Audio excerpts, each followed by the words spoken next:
Welcome. বাস ভাড়া তো মহিলাদের জন্য ফ্রি হচ্ছে রাজ্যে, খবরটা আমরা সবাই জানি। শাসক দল এখন যারা আছেন তারা প্রতিশ্রুতি দিয়েছিলেন ভোটের আগে 1 জুন থেকে বাস ভাড়া ফ্রি। কিন্তু যে প্রশ্নটা এখানে আসছে যে তাহলে কি যে কোনো বাসে উঠে যাবার পয়সা দেবো না মহিলা বলে, নাকি এর কিছু রুলস অ্যান্ড রেগুলেশন আছে যেটা আমাকে মানতে হবে? হ্যাঁ, বিশেষ কিছু নির্দেশ আছে, সিস্টেম আছে, একটা কার্ড আপনাকে কিন্তু তৈরি করতে হবে। গতকাল অর্থাৎ 21শে মে কিন্তু সরকার একদম সরকারি বিজ্ঞপ্তি দিয়ে সেটা জানিয়ে দিয়েছে কি কি করতে হবে। আজকে আমরা সেই তথ্যটা জানবো যে কিভাবে আপনি আবেদন করবেন। আপনি মহিলা হলে তো অবশ্যই সুবিধা পাবেন, বা আপনি আপনার বাড়ির অন্য মহিলারা কি কি ক্ষেত্রে কি কি ভাবে এই সুবিধা নিতে পারে। প্রথমে বলি, 1 জুন থেকে এই নিয়মটি কার্যকরী হবে। সরকারি বাসে কোনো রকম মহিলাদের ভাড়া লাগবে না, সরকারি বাসে কিন্তু। আপনার এলাকায় বেসরকারি বাসগুলো চলছে সেই বাসে কিন্তু এর কোনো সুবিধা পাবেন না। এবারে এইটা যেকোনো বাসে উঠে যেয়ে বললেই হবে না, এর জন্য একটি কিউআর যুক্ত এবং আপনার ফটো আইডেন্টিটি যুক্ত, অর্থাৎ ছবি থাকবে, কিউআর থাকবে। এখন জানেন সবকিছুতে কিউআর স্ক্যানার থাকে, সেই কিউআর কার্ড যুক্ত একটা আইডেন্টি কার্ড আপনাকে কিন্তু দেওয়া হবে। এবার কোথার থেকে পাবেন সেটা, এই যে কিউআর কোড সহ যে স্মার্ট কার্ড বলা হচ্ছে, স্মার্ট কার্ড থাকলে আপনি যখনই সরকারি বাসে উঠবেন, আপনার কাছে যখন কন্ডাক্টর সাহেব আসবে আপনি সেই কার্ডটা দেবেন, সেখানে পাঞ্চ করবে। আপনার ভাড়া লাগবে না, কিন্তু প্রসিডিউরটা নেবো, ওদেরও তো হিসাব রাখতে হবে কতজন উঠছে প্রতিদিন, সেই অনুযায়ী তো ভর্তুকি দেওয়ার ব্যাপারটা আছে, সেই সেকশনটা আমি ছেড়ে দিলাম।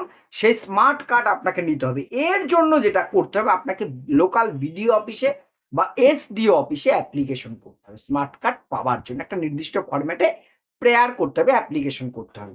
এর জন্য কি কি লাগবে, খুব ইম্পর্টেন্ট কিন্তু দেখুন। কার্ড পাওয়ার জন্য আপনার একটা আইডেন্টিফিকেশন আইডেন্টি কার্ড বা পরিচয়পত্র দিতে হবে। এই নিচের যে কোনো একটি এর মধ্যে গ্রহণযোগ্য, আমি যেগুলো বলছি, যেমন আপনার আধার কার্ড হলে হবে, আপনার ভোটার কার্ড, এপিক কার্ড যেটা বলি সেটা হলে হবে, জব কার্ড যেটা ওই মহাত্মা গান্ধী গ্রামীণ রোজগার যোজনা এখন যেটা জি রামজি হয়েছে সেইটা, আয়ুষ্মান ভারত যে স্বাস্থ্য কার্ড, বা আমাদের পশ্চিমবঙ্গের সেই আগে চলতো যে একটি স্বাস্থ্য কার্ড, সেটা কিন্তু না, আয়ুষ্মান ভারত কেন্দ্রীয় সরকারের যে স্বাস্থ্য কার্ডটা, স্বাস্থ্য সাথী নয় কিন্তু সে আয়ুষ্মান ভারতের কার্ডে হবে। ড্রাইভিং লাইসেন্স, অনেক মহিলারাই গাড়ি চালান, সেই ড্রাইভিং লাইসেন্স, প্যান কার্ড, ভারতীয় পাসপোর্ট, আপনার বিদেশে যাওয়ার যে পাসপোর্ট যদি থাকে সেটা, ফটোগ্রাফ সহ পেনশনের নথি, কোনো সরকারি কর্মচারী আগে ছিলেন পেনশন পান সেই নথি, কেন্দ্র বা রাজ্য সরকারের পিএসইউ কর্মীদের পরিচয়, স্কুল কলেজ বিশ্ববিদ্যালয়ের পরিচয়পত্র, যে সমস্ত বোনেরা স্কুল কলেজ ইউনিভার্সিটিতে পড়েন তাদের সে আইডেন্টি কার্ড থাকলেও হবে, এবং পশ্চিমবঙ্গ সরকার থেকে প্রদত্ত যে কোনো ধরনের কোনো ছবিযুক্ত কার্ড যদি আপনার থাকে, তাহলে আপনি সেটা দিয়ে বিডিও অথবা এসডি অফিসে আবেদন করবেন। আবেদন করার পর ওই কার্ডটা পাবেন, সেই কার্ড দিয়ে আপনাকে সরকারি বাসে উঠতে হবে। না হলে কি হতে পারে, আরো একটু আছে, আমি পরে বলছি, আরো একটা গুরুত্বপূর্ণ বিষয়। তো বাংলাদেশ থেকে এদেশে বেড়াতে এসছে, তিনিও তো ফ্রিতে বাসে চাপবেন, তাদের জন্য তো নয়, এটা আমাদের পশ্চিমবঙ্গের বাসিন্দাদের জন্য। অন্য রাজ্যের থেকে কেউ এসছেন বেড়াতে, আসেনি তো, তাদের জন্যও কিন্তু এটা নয়। এইটা আপনাকে মাথায় রাখতে হবে। এবার যতদিনে স্মার্ট কার্ডটা তৈরি না হচ্ছে, 1 জুন থেকে তো চালু হচ্ছে ফ্রি বাস, কিন্তু আপনি অ্যাপ্লাই করলে ওটা তো পেতে হাতে হাতে দিনের দিন পাবে না, টাইম লাগতে পারে। ততদিন অবধি আপনাদের কিন্তু এই কার্ড ছাড়াও ওঠানামা করতে পারবেন, ফ্রিতে যাতায়াত করতে পারবেন। তার জন্য কি করতে হবে, আপনার সাথে একটা আইডেন্টি কার্ড রাখতে হবে। এই যে যে কটা আইডেন্টি কার্ডের কথা বলা হলো, প্যান কার্ড, আধার কার্ড, পাসপোর্ট থেকে শুরু করে, তার যে কোনো একটি আপনার সাথে নিয়ে বাসে উঠবেন। বাসে উঠলে কন্ট্রাক্টরকে আপনার সেই আইডেন্টি কার্ডটা দেখাতে হবে, তিনি সেটা দেখবেন যে সঠিক কিনা।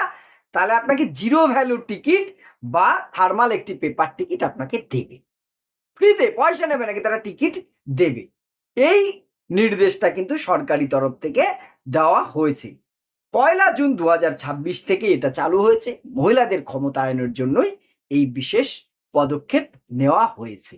তাহলে সবাই মিলে শুধুমাত্র সরকারি বাসে উঠলেই যে ফ্রিতে পাবো তা কিন্তু নয়। যে সমস্ত দিদি বোন মায়েরা আছেন তারা স্মার্ট কার্ডটা করার জন্য এই নথিগুলো নিয়ে বিডিও বা এসডি অফিসে যোগাযোগ করুন, স্মার্ট কার্ডটি নিন, সেটা নিয়ে চলাচল করুন। আর যতদিন কার্ডটি না পাবেন তার আগে, 1 জুন থেকে কিন্তু, তার মানে কালকে আপনি ফ্রি পাবেন তা নয়, 1 জুন থেকে আপনি কার্ডটা না পাওয়ার আগে একটা নির্দিষ্ট সময় পর্যন্ত আপনি আইডেন্টি কার্ডের যে কোনো একটি কাছে রাখলে ফ্রিতে চলাচল করতে পারবেন।